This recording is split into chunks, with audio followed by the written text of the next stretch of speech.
Hello, everybody. It's Chris with America on Two Wheels. I want to ask you all about seasonal riding. Do you consider yourself a fair weather rider? Or what I mean to say is, do you only venture out when it's, say, 55 degrees or higher with clear skies?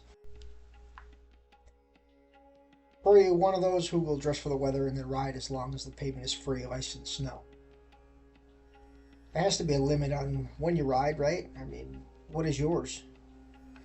If you're a diehard like us, then weather is only a challenge to you. Let me know in the comments. If you are a fair weather only rider, let me know that as well. Whenever possible, I try to ride to work, which is where I'm going right now. I do look at the weather in the mornings, and I live by a simple rule. If the roads are clear without a lot of standing water and there's no rain in the forecast, or at least less than 30%, then I'll ride to work the best I can.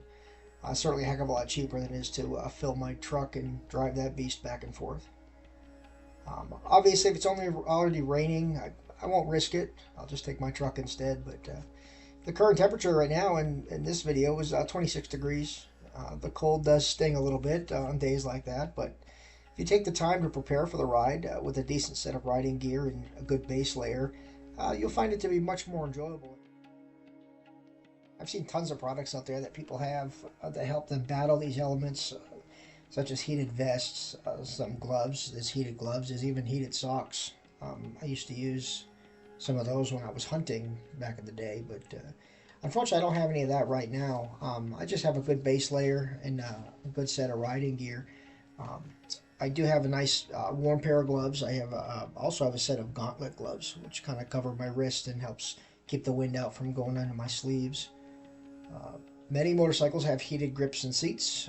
I have heated grips on both my bikes, but rarely do I use them. I've invested in a good pair of riding gloves, like I said, that seems to do very well.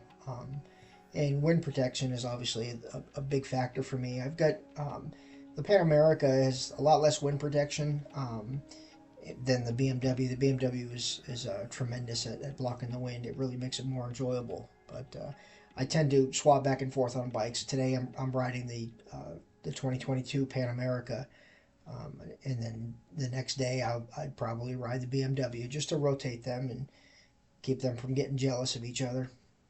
I enjoy riding all year round whenever possible. I lived in New England. In most of my riding season was shortened in the winter months due to the inevitable cold and snow that we got up there.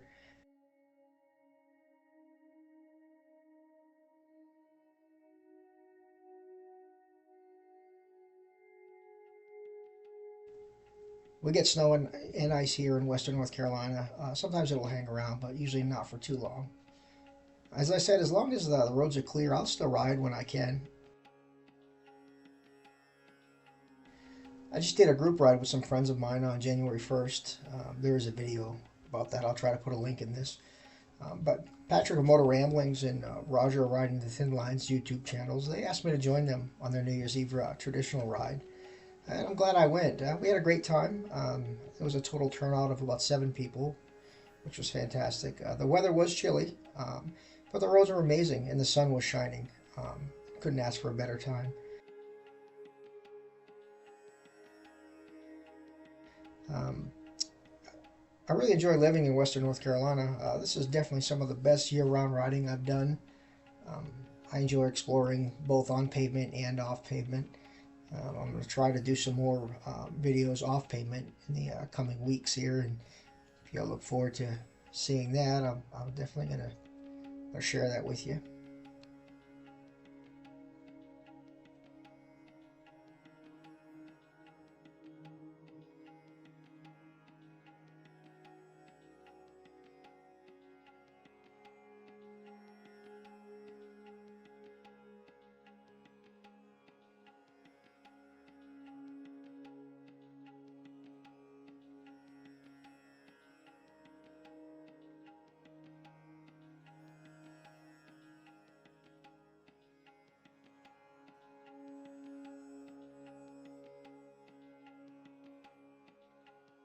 I'm hoping to have the mic set up better inside my helmet so that you don't have to listen to me do a voiceover after the fact.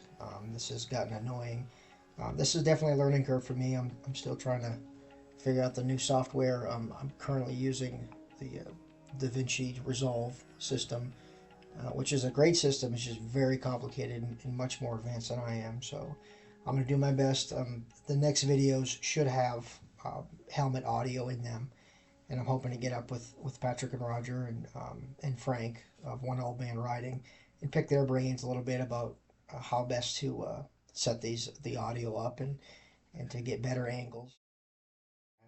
I appreciate your patience as I continue to try to grow this channel, and I look forward to sharing some more of these videos with you and our adventures here throughout this great state we live in. Y'all, thanks for watching. I appreciate you. You all take care and be safe.